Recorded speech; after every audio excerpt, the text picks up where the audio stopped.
Hello and welcome to the Sunset Gratitude Summit. I'm your host, Emily Silva Hoekstra, the author of Sunset Gratitude. Today I'm speaking with Kristi Kuttner. She's a Southern California-based 500-hour registered yoga teacher and meditation instructor. She's a Reiki master, spiritual mentor, and sound healer. Kristi's own healing journey of using energy work, meditation, and yoga to heal hormonal imbalance, anxiety, depression, and insomnia led her on a path to share these sacred tools with others to help support their healing as well. She leads yin yoga, yoga nidra, sound healing, and Reiki certifications. Her mission is to create safe and nurturing containers to find liberation through rest and slow living. I think Kristi is one of the most magical people that I've ever met. She's taught me yoga for several years, and I'm excited to share her magic with you. Let's get right into it. Hi, Kristi. Thank you so much for coming on today. Hi, Emily. Thank you so much for having me. And anytime I get to spend time with you is a gift and a blessing. So I really appreciate being here. I love how you and I have never had small talk. We kind of just go deep immediately. We're known for that. So I'm going to ask you a pretty deep question. How did your healing journey begin? You're such a light in the community here, and I feel that healing journeys don't start easily. So I'd love to hear how yours began. Yeah, mine started my whole life, right? But like a lot of people, my physical body started screaming at me in ways that I like to refer to pain as pay attention inside now. And that is kind of what propelled me into going a lot deeper. Because at that time, this was probably, I would say, gosh, time is a warp since COVID, but I think this was 15 years ago, even longer than that. I started having really, really severe hormonal imbalance. And for all of the women that are watching this, I know you and I have had very deep conversations about this. Hormonal imbalance is, it can drive you absolutely insane because our hormones are the symphony and orchestra. And when they are off balance, it affects everything in our life.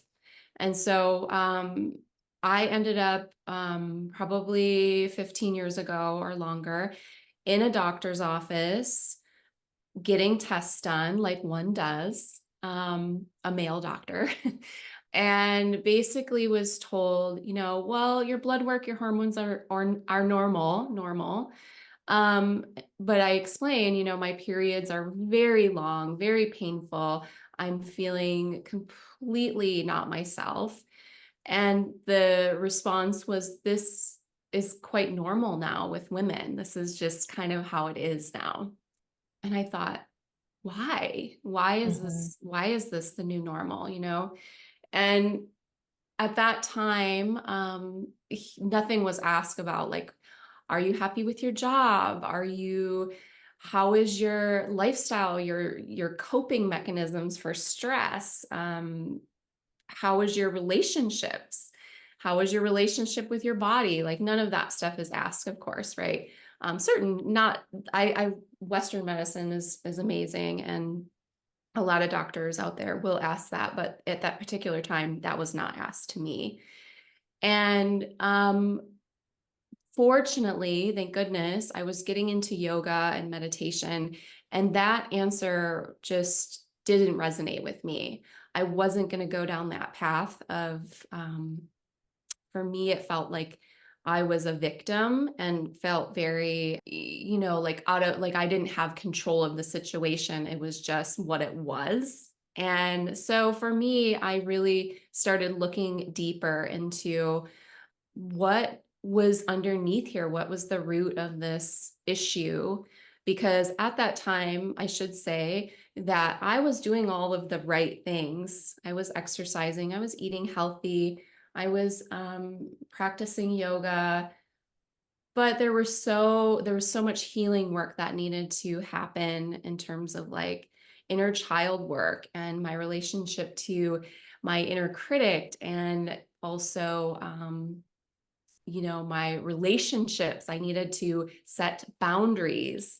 And all of this stuff isn't very sexy, but it's like it's really important. And this took a long time to set into place. But once I started really understanding that this was creating an inner light, an inner glow that I felt that we all have, and now that I teach these practices that really were the elixir to help me uncover that light and that glow that was there, that was just so clouded and distorted from all of the pressures, all of the conditioning around uh, no pain, no gain, right? And push yourself further, and work at a job that you dislike because you need this amount of money, and all of the things that were contributing to this kind of pressure cooker that my body was experiencing, that was really screaming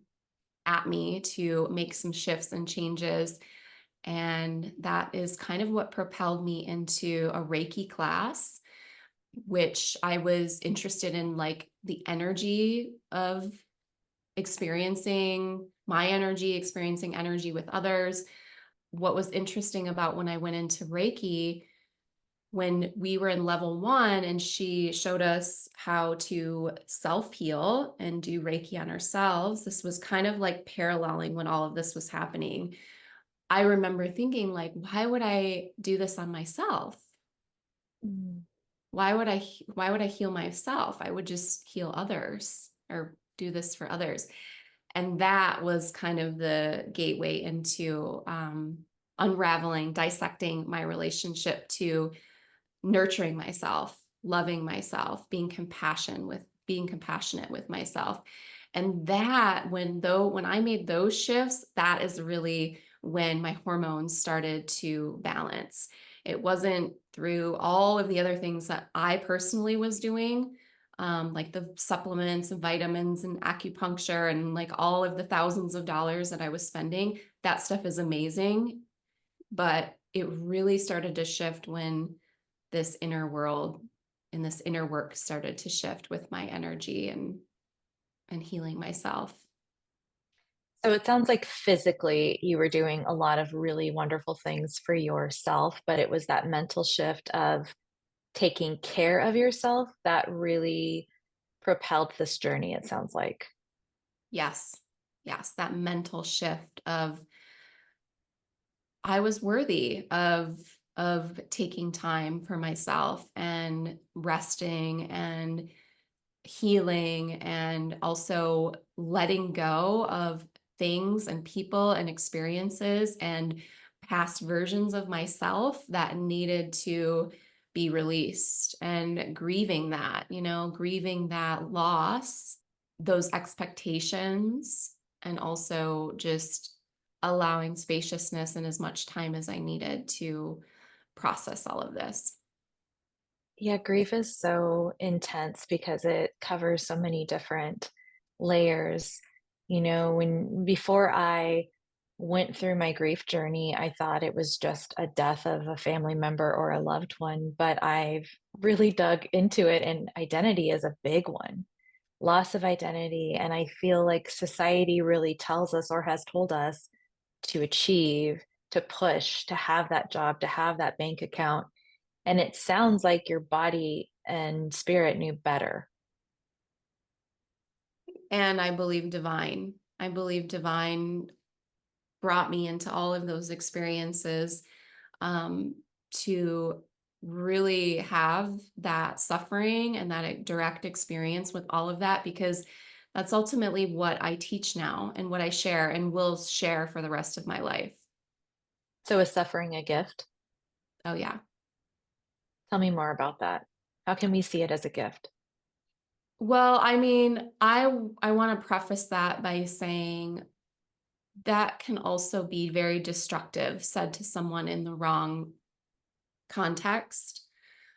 So I only like to speak from my own direct experience. And this particular suffering was a gift in that it brought me to my purpose Mhm. and my dharma, and ultimately led to really getting to explore relationships with people, my parents, with friends, and my husband, and things like that, with a new level of awareness, and also myself. And that to me is just priceless. I mean, it's really getting to do what you love and really follow your path aligned is something I value a lot, you know, just because I worked in a job for a long time that wasn't aligned, and I know the polarity of the two. So that suffering really allowed me to be in the depths of it. And in that moment in the doctor's office, I made a choice. I could either continue to be a victim and just let that story play in my mind of like, oh, this is just the new norm. I'm just going to feel like total crap every day because that's what is the norm for most women now. But I made a choice to actually do the hard work and look at a lot of things that were uncomfortable and that people really, myself included, hate looking at, like grief and Mhm. sadness and depression and mental illness and anxiety, and really kind of like hold space for it and find tools and practices that were a container for me to slow down enough to get underneath that. Like, where is that coming from? Is that even mine? Because it's energy. Mhm. And a lot of it wasn't. So you were holding on to energy. You picked it up along the way, it sounds like. It was something that was modeled to me. It was something that I learned. It was something that I was holding on to for others because I thought that brought value to me. So a lot had to shift in terms of like what I was responsible for. And I think that is really when healing happens, is two things. When we become the witness, and we talk a lot about this in yoga and meditation, self-awareness, svadhyaya, or self-study. Because the more you are aware and the more you know about yourself, the more you can unpack this and the more you can make that choice to be either responsive or reactive. You know, you Mhm. can continue the journey, the path, the loop. And the second thing would be compassion. It's so Mhm. hard to move through these difficult emotions when we are just at this speed in the world of whirling and whirling and whirling and moving so fast.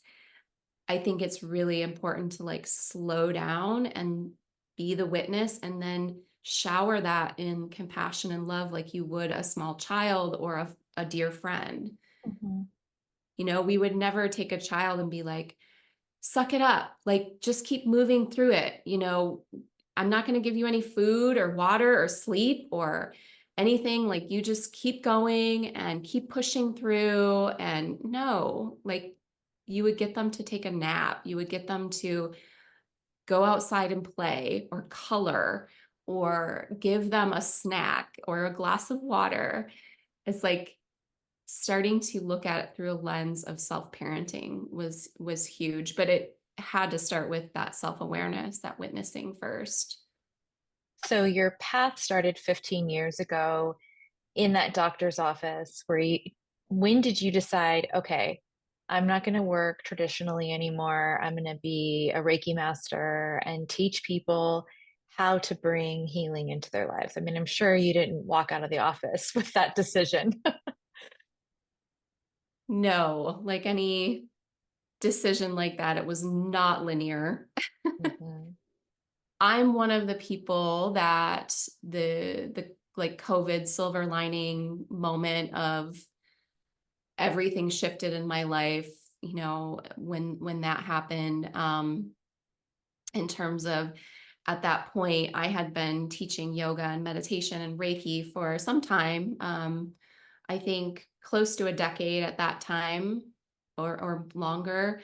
So I had been working towards doing that and quitting. I was a dental hygienist and worked in a dentist office for close to 20 years. And then when COVID happened, obviously all of that got shut down. And I was left with this decision of that was the time. And there was so much fear around it. And it was really a scary decision. So it wasn't taken lightly. But I think what really helped me was over that decade, I was really working on connecting to this inner dialogue with myself, my intuition, and this knowing and what I truly valued in my life. So when that decision came, I was very clear on what my body was saying, what was intuitively right, not what my fearful mind was saying, because that's always going to be there.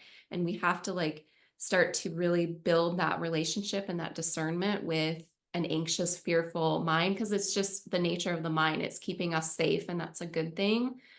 However, it can be a huge block from us living the life that we desire and dream.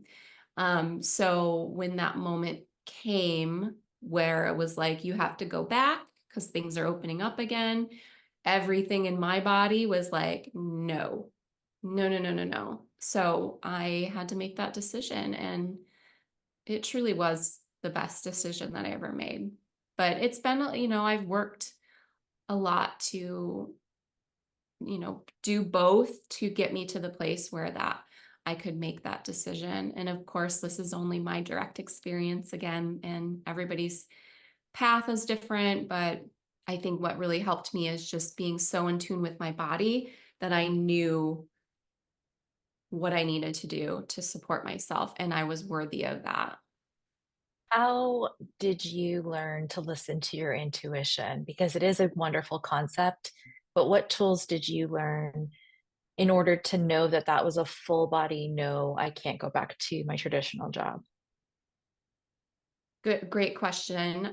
For me personally, it's my daily practices. It's shutting out the noise. So I do not hear my intuition when I'm scrolling on Instagram. I know that's a shocker. Or scrolling through my emails.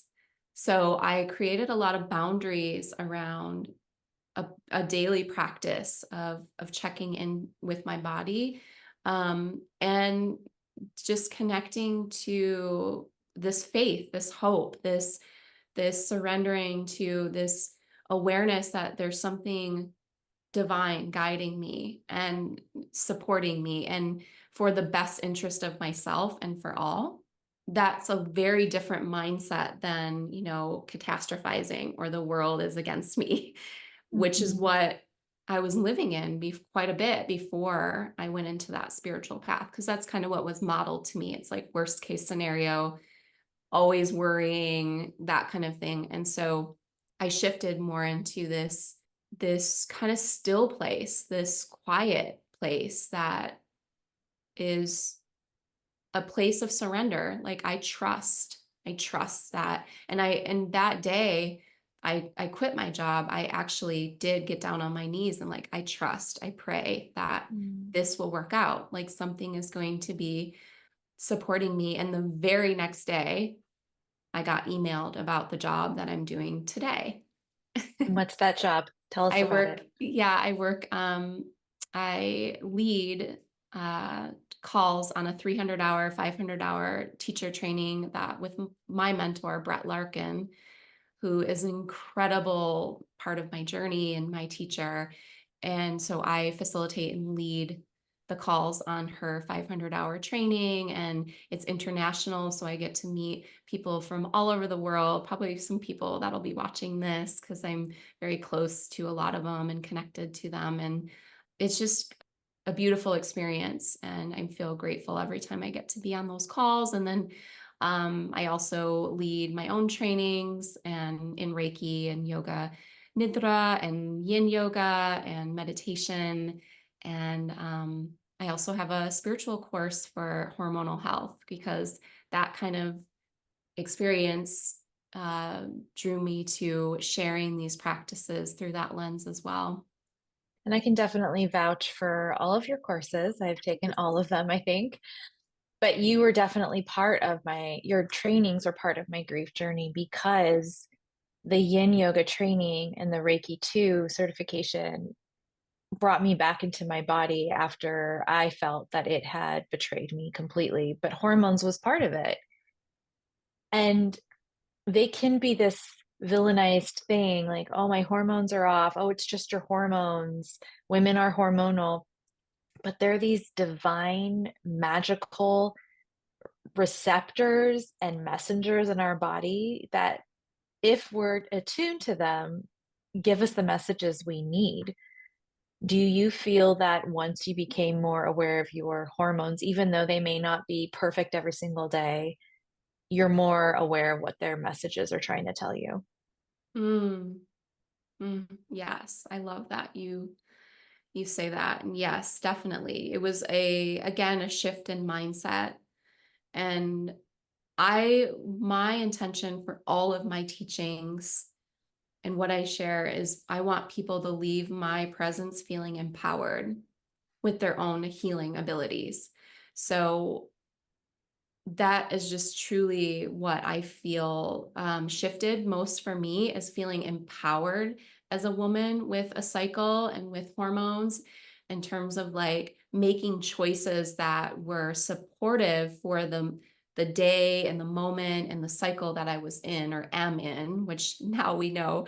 Now we're talking about our periods, and you and I are like moving now into the next cycle of perimenopause. We've had different conversations on that. So but I think it's just beautiful to look at it through the lens of like sacred feminine, of like, this is a sacred experience that when you really listen to your body, it's it's just a beautiful, miraculous experience in life. And following your cycle and honoring what your body needs. And that doesn't have to be, I think sometimes people think it has to be this big ordeal or going on a retreat or a vacation. And what I like to think about is, no, it can be a minute of self Reiki when you're feeling yourself anxious or sad or in grief or depressed. And instead of like going down the loop of beating ourselves up, which only causes more harm on our hormones and our, brain, it's like, no, lead into love. And that in itself can be so transformative for all of us, especially when we're moving through hormonal cycles, when it can be, maddening. Like you literally like logically can't think Yeah. your way through these things. It's an embodied experience. So relating to yourself somatically is really, really healing and important. And I've found that paying attention to our bodies or my body and my hormones has made me even more mindful because every day it's so different. And I think that somatically getting in tune with ourselves is one of the best healing tools that we can do, so we can advocate better when we do go to our doctors and say, no, I know something is up. I need you to run more tests, or getting a second opinion, Hmm. because we need our doctors. Yes, yes, and love them. And I think it's just really important to remember that we are our own greatest teacher. So we can seek information from other people and healers and doctors, but really ultimately it's like we should be have those practices and those moments to check in with ourselves and what feels right. So, a simple practice that I like to just start out with every morning that really shifted for me um, was in the morning, right when I wake up, I place my hands on my heart and I think of what I'm grateful for, and just like that moment of peace and calm. Because before that, I would grab my phone, or, or just go right into, even if I didn't grab my phone, it was right into that, like, that waking up of Mhm. like, I have so much to do, and that anxious energy, that momentum that we all feel, this kind of like urgency, that is like really, really harmful for hormones. It's just not grounding. So I find a morning practice really has shifted for me my levels throughout the day and honoring my hormones that way. So, what does hope look like for you currently? Hope looks like for me is when we talk about in yoga, especially yoga nidra, we essentially work with the koshas, these layers of energy. And essentially, what it's saying is at the base of us, at our soul level, our true essence is peace and calm and love. And we have these kind of layers that layer over that. It goes from the densest to the subtlest. But for me, that keeps me hopeful, is just remembering that beyond all suffering, beyond all sorrow, beyond all grief and pain is still that place, that seed, that light that's underneath there. And that is my daily practice of that remembrance. And that's also what I like to create containers for people to touch that every day, if not every moment, to remember that hopeful feeling that it's there. And you do such a wonderful job creating that container. Every Mm. time I leave one of your classes or trainings, I feel like I'm floating because you do open up this door for others to see that the healer truly is inside of them. And I hear this divine word that you use often in this light. Can you look back on your life and see the guidance, even though you had some really tough moments? Can you see that there was this thing guiding you from where you began to where you are today?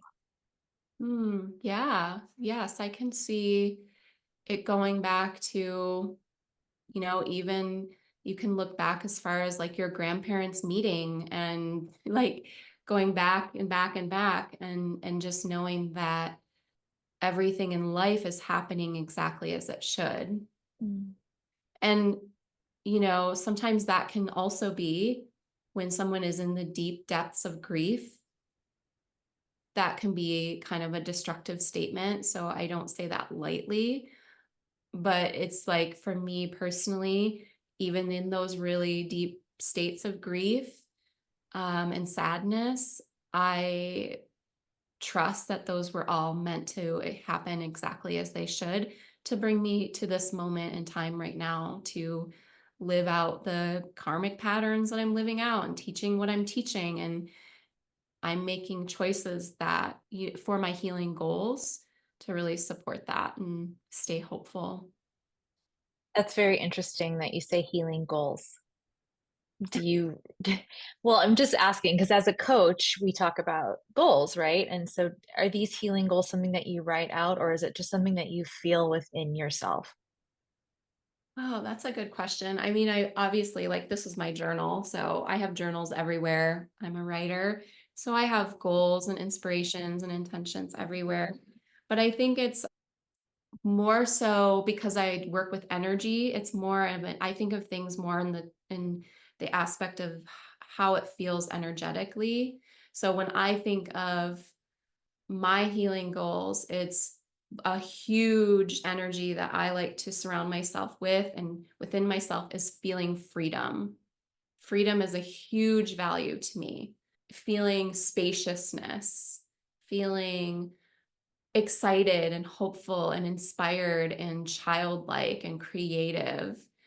That is in my healing goals and inspirations every day. And so, what I have to do to create that is create boundaries with, technology, with people, with thoughts, with patterns, so that I have those feelings. And, I say this as like, I'm a forever student. Like, I'm not saying that I'm healed and everything's perfect. I think that's important that teachers like are still um, making it clear, like, we're on this path exactly as everyone else, right? And I think of a more of an energy every day and how I want to show up and how I want to feel. Something I've been playing with lately is thinking of my truth as an energy. there's something called heart coherence where you start to just breathe into your heart. People should look up heartmath.com. It's incredible. But getting synced into my heart and out of my mind and like the racing thoughts. And then from that space of like, what feels true to me today? Like, what do I want to spend my time doing? Who do I want to be with? What do I want to fill my mind with? Just not moving through life on autopilot like a robot, but actually like getting connected to what feels true to me that day, what feels true to me in that moment.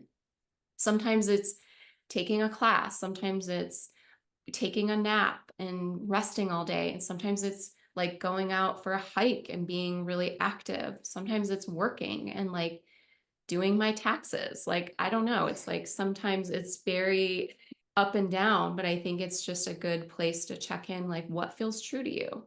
That's a very mindful approach to life. And I feel like that also coincides with hormonal balance too, because sometimes we do our taxes in something very linear, and sometimes we nap and have a piece of chocolate, and that's self care. Yes. Kristi, it's always wonderful to speak with you. You are a shining light. I think that the hard times in your life actually create a more compassionate presence that is felt deeply. I know not just by me.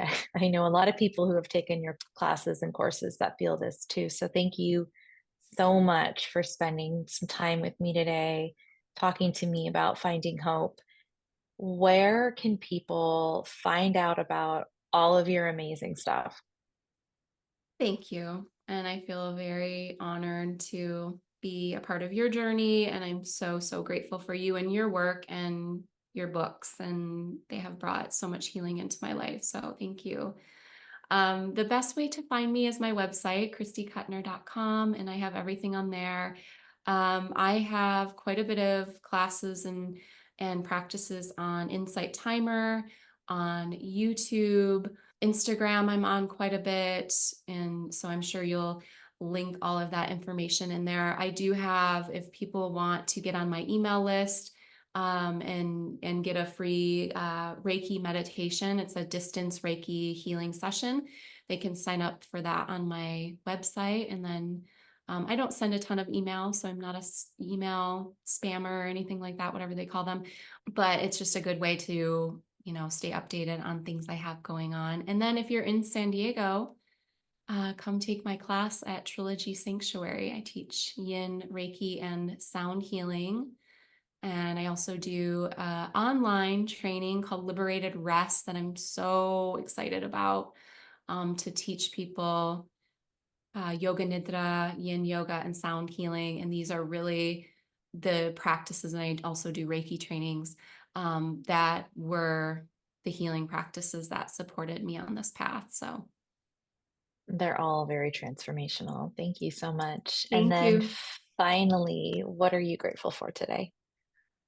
I'm grateful for my miraculous body and its delivery of messages to me that I need to get some rest today. And because I did start my cycle today. So I'm going to honor that and just do a long, probably 45, 60-minute yoga nidra practice, and then have a cup of tea and just sit with her, let her have some rest. Well, thank you, Kristi. I hope you have some beautiful rest this afternoon.